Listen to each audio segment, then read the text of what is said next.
وہ کہتے ہیں نا بیگرز ناٹ چوزر، IMF داخل ہو چکا ہے، امریکہ داخل ہو چکا ہے، ہر ڈپارٹمنٹ کے اندر وہ داخل ہو چکا ہے، انہی کی مرضی سے سب کچھ ہونا جی۔ IMF کا اقتصادی جائزہ کا جو مشن ہے نا سر، یہ کل ایک اور مشن کل اسلام آباد آ رہا ہے $1 ارب کی ریلیز کے لیے جی، اور 15 مارچ تک یہ اقتصادی جائزہ مذاکرات جاری رہیں گے۔ پیرل مرحلے میں تکنیکی اور دوسرے مرحلے میں پالیسی سطح کے مذاکرات ہوں گے۔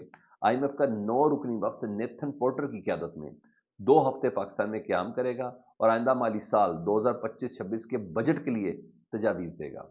IMF کا وفد پاکستان کا 2025-26 کا بجٹ بنوانے کے لیے آ رہا ہے، تب $1 ارب ملے گا۔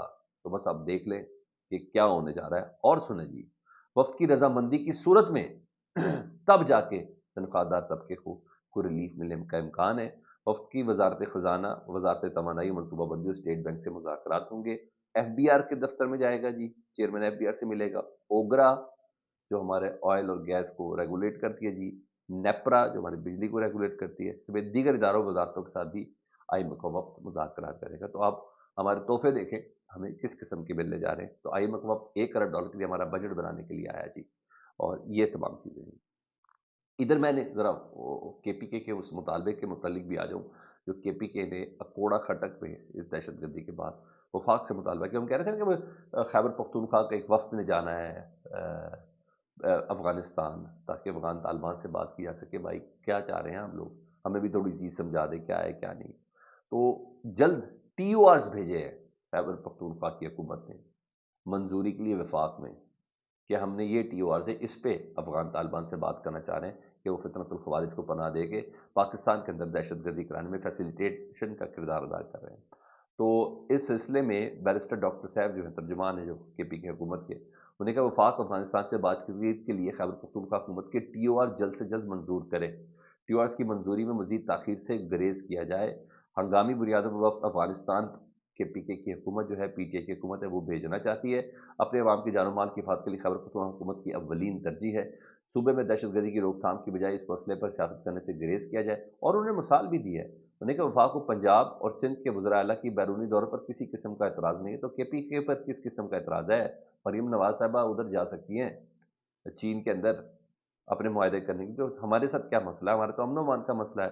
مریم نواز بھارت سے اسموک ڈپلومیسی کر سکتی ہیں، تو دہشت گردی جیسے اہم مسئلے پر خیبر پختونخوا حکومت کو افغانستان سے بات چیت کرنے میں کیا حرج ہے؟ تو یہ غیر ضروری جو چیزیں ہیں، اس سے احساس محرومی بڑھ رہا ہے۔ تو خیبر پختونخوا بڑا لاجک، بڑا سالڈ ریزننگ کی ہے، انہوں نے کہا جب ہر صوبے کو اجازت ہے، ٹھیک ہے جی، تو آپ یہ بتا دیں کہ ہمیں کیوں نہیں اجازت ہے ہم افغانستان سے بات کر سکیں؟ جب انڈیا سے بات کر سکتا پنجاب، جب چین سے بات کر سکتا پنجاب، تو ہم کیوں نہیں بات کر سکتے؟ ہمارا تو مسئلہ ہی بڑا سینسٹیو ہے۔ انہوں نے کہا وفاق جو TORs ہیں اس کی اپروول، یعنی وفاق سے مراد وفاق میں وزیر اعظم نے ہماری ملٹری اسٹیبلشمنٹس ہیں ان سے پوچھنا ہے نا، یہ ایسے تھوڑی ہے، تو وہ اس کی اپروول میں کہہ رہے ہیں وہ دیری ہو رہی ہے، اس کی وجہ بنی ہے اکوڑا خٹک میں دھماکہ۔ انہوں نے کہا اگر پہلے کر دیا جاتا تو ہم اس پر کام جلدی شروع کر سکتے تھے۔ ادھر کہتے ہیں نا وہ وقت گزر گیا جی، لیکن محسن نقوی صاحب جو ہے وہ ڈومیسٹک کرکٹ میں بہترین کارکردگی ہے۔ پاکستان چیمپئن ٹرافی سے آؤٹ ہم نے ایک خوبصورت اسٹیڈیم بنایا جس میں 2 دن سے بارش سے پانی ٹپک رہا ہے، یہ سب کچھ جو ہو رہی ہے۔ تو محسن نقوی صاحب نے نا ظاہری بات ہے کچھ نہ کچھ تو انہوں نے کیا بتانا ہے، وہ کسی کو بتانے والے ہیں یا بتانے کے قابل ہیں کرکٹ کے حوالے سے؟ ڈیفینیٹلی وہ نہیں ہے۔ اب ان کی گفتگو سنیں، وہ کون سی چیزیں ڈسکس، وہ ناشتہ ڈسکس کر رہے ہیں، وہ ڈائٹ ڈسکس کر رہے ہیں، وہ اسکلس ڈسکس کر رہے ہیں، تو پھر محسن نقوی صاحب کو الزام نہ ٹھہرائیں تو کیا ٹھہرائیں؟ محسن نقوی صاحب نے ڈومیسٹک کرکٹ میں بہترین کارکردگی دکھانے والے کھلاڑیوں سے ملاقات کی ہے، انہیں کھلاڑیوں میں cricket skills, performance, diet plan, fitness اور ٹریننگ کے امور کے بارے میں بات چیت کی ہے۔ ہائی پرفارمنس سینٹر میں ان کو جانے کے بعد بھائی یہی کھلاڑیوں سے بات جو بیسٹ پرفارمنس والے تھے، یہی اس چیمپئنز ٹرافی سے پہلے کر لیتے، شاید ان میں سے کچھ ہیرے نکل کے سامنے آ جاتے اور وہ کام کر لیتے۔ لیکن بہرحال جس طریقے سے انہوں نے کھلاڑیوں کی فٹنس کے لیے خصوصی طور پر ڈائٹ پلان تیار کرنے کی محسن نقوی صاحب نے ہدایت کر دی ہے۔ بہرحال ہمارے چیئرمین کا بھی یہ کام رہ گیا، لیکن ان چیئرمین صاحب ہیں اتنے تگڑے کہ ان کو لے کے باتیں بڑی زبردست قسم کی ہو رہی ہے نا۔ رانا ثناء اللہ صاحب نے دوبارہ کہا نا، انہوں نے کہا ہم نے 14 ارب چیمپئن ٹرافی پہ لگا دیا۔ ذرا غور سے سنیے گا وزراء کے درمیان کیا کام چل رہا ہے، CVs کیسے پیش ہو رہے ہیں۔ رانا ثناء اللہ صاحب نے بڑی اپرائٹ بات کی، انہوں نے کہا ہم نے 14 ارب چیمپئنز ٹرافی کے انعقاد کے لیے خرچ کیے نا، 14 ارب روپیہ پاکستان کے ٹیکس منی ہے نا سر، یہ خرچ کیے۔ بڑے بڑے سنگ میل قائم ہوئے. ہم نے کہا لو جی اتنے دنوں میں ہم نے کراچی اسٹیڈیم بنا دیا, لاہور اسٹیڈیم دوبارہ سے تیار کر دیا, پنڈی اسٹیڈیم دوبارہ سے تیار کر دیا, دوبارہ سے اس کو جو اتنا پیسہ پوسا کمانا تھا وہ کیا جی. انہوں نے کہا بڑے بڑے سنگ میل قائم ہوئے کہ اتنے دنوں میں یہ ہو گیا, اتنے دنوں میں وہ ہو گیا. اب ہم اس ٹورنامنٹ سے باہر بیٹھے ہیں. کرکٹ بورڈ میں پیسہ بہت ہے, لوگ امیر ہونے کے لیے یہاں آتے ہیں. محسن نقوی صاحب کو سیدھا سیدھا بتا رہے ہیں کرکٹ بورڈ میں پیسہ بہت ہے, لوگ امیر ہونے کے لیے اس میں آتے ہیں. محسن نقوی صاحب امیر ہونے, مال کمانے کے لیے, مال بنانے کے لیے آئے ہیں, یہ رانا ثناء اللہ صاحب کہہ رہے ہیں. اور جس کا زور چلتا ہے بجا کے بیٹھ جاتا ہے, یہ انہوں نے بتایا جی.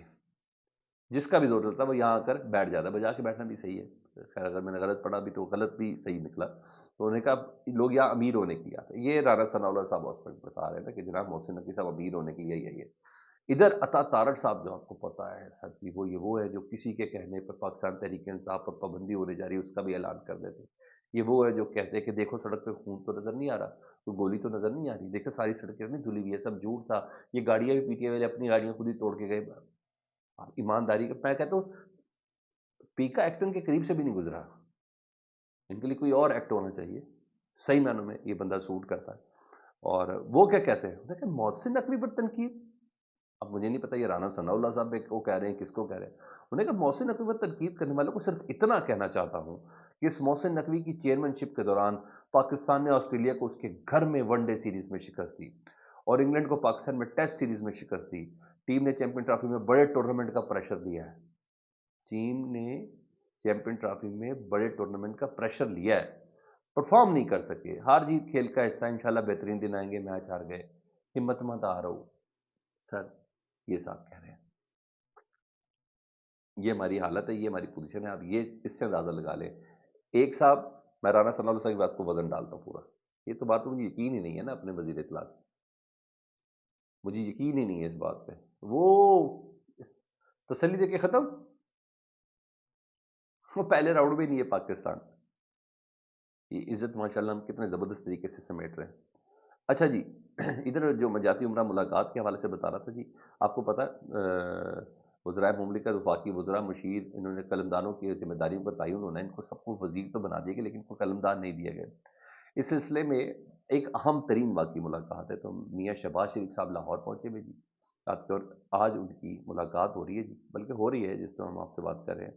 موجودہ وزراء کے قلمدانوں میں رد و بدل کا امکان ہے. جو موجودہ کیبنٹ آلریڈی ہے ان کے قلمدانوں میں رد و بدل کا امکان ہے. اضافی وزارتوں کے بوجھ سے موجودہ اراکین کو سبکدوش کرنا ہے. نئے مشیروں کو بھاری بھرکم ذمہ داریاں تفویض بھی ہوں گی. وزیر اعظم لاہور ہیں, قلمدانوں وزارتوں کا تعین نواز شریف کے مشورے سے ہوگا. کہا جا رہا ہے کہ مریم نواز صاحبہ بھی اس مشورے کے اندر موجود ہوں گی.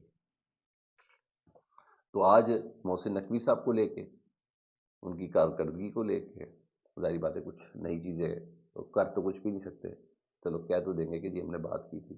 اور نئے وزراء, ان کو وزیر بنا دیے گئے لیکن قلمدان نہیں دیے گئے. آج مریم نواز صاحبہ اور شہباز شریف صاحب اور نواز شریف صاحب جاتی عمرہ میں اس سلسلے میں ملاقات کر رہے ہیں. اب آؤ ذرا اس خبر کی طرف کہ آج یورپ اور امریکہ آمنے سامنے دی. سب سے پہلے کل جو عزت افزائی ہوئی امریکہ میں زیلنسکی صاحب کی, ولادیمیر زیلنسکی نام ہے یوکرین کے صدر کی, تو انہوں نے تو فوراً کہہ دیا کہ جی بہت شکریہ, میں نے کسی قسم کی کوئی معافی نہیں مانگی. مگر وہ پہنچے سیدھا یورپ, اور وہاں 10 ڈاؤننگ اسٹریٹ پہ ان کا بڑا زبردست قسم کا استقبال ہوا جی. اور نہ صرف استقبال ہوا ہے, اور ان کو بڑا اچھے سے جسے کہتے ہیں ریسیو کیا ہے جو برٹش پرائم منسٹر ہیں کیئر اسٹارمر نے. اور انہوں نے بڑی تسلی ہو رہی, جب شپی کندھوں شندوں پہ پیار ویار یہ سب کیا ہے. تو اس سلسلے میں آج یورپی یونین کا جو سربراہی اجلاس میں, اس میں زیلنسکی صاحب شرکت کر رہے ہیں. آج یورپی یونین نے یا یورپ نے آج امریکہ کو بتانا ہے, ڈونلڈ ٹرمپ صاحب کو, کہ آپ کے کہنے پہ اس بندے کے اندر ہوا بھری گئی تھی, آپ کے کہنے پر ہم نے رشیا میں ساری پابندیاں لگائیں, آپ کے ملک میں ہمیں جو بائیڈن ٹرمپ نہیں سنانا, ہمیں امریکہ سنانا آپ نے, اور آپ نے اس بندے کو گھر بلا کے ایسا بےعزت کیا ہے. اس بندے نے ہماری آواز پر لبیک کہہ کے رشیا کے ساتھ متھا لڑایا. آج یورپ نے امریکہ کو جواب دینا ہے کہ ہاں بھائی سوری کس نے کرنی ہے, ڈونلڈ ٹرمپ نے کرنی ہے جو کہ وہ نہیں کرے گا, یا زیلنسکی نے کرنی ہے. پھر آج وہ چیزیں, ہاں اسی دوران نا جو ہمارے نیٹو ظاہر ہے نیٹو کا ایک اتحاد، اس میں یورپ بھی شامل ہے اور امریکہ بھی اس کے اندر شامل ہے، تو اس کے جو سربراہ ہیں انہوں نے بڑی زبردست اسٹیٹمنٹ دی ہے جی، اور وہ کہتے ہیں کہ نیٹو چیف مارک روٹی said on Saturday he told Ukrainian President Volodymyr Zelensky that he needed to find a way to restore his relationship with US President Donald Trump after the clash of White House. انہوں نے کہا ان کو دوبارہ سے relation شپ کو restore کرنا پڑے گا امریکہ کے ساتھ، زیلنسکی صاحب کو. یہ نیٹو کے سربراہ کہہ رہے ہیں. جب یہ نیٹو کے چیف صاحب کہہ رہے ہیں تو پھر آپ دیکھ لیں کہ یہ کیسے ہوگا، کیونکہ جو کلیش ہوا وائٹ ہاؤس میں انہوں نے کہا اس کو کور کرنے کے لیے. تو آج ایک پوری لائن ڈرا ہونی ہے. لیٹ سی دیکھیں کیا ہوتا ہے، کیونکہ ڈونلڈ ٹرمپ کے اگینسٹ کینیڈا بھی کھڑا اور یورپ بھی کھڑا، یہ بڑا اہم ہوگا. باقی فیڈ بیک میں آگاہ کیجیے گا. اپنا بہت زیادہ خیال رکھیں. چینل دیکھ رہے تو چینل سبسکرائب کر دیں. اللہم صلی علی محمد و آل محمد.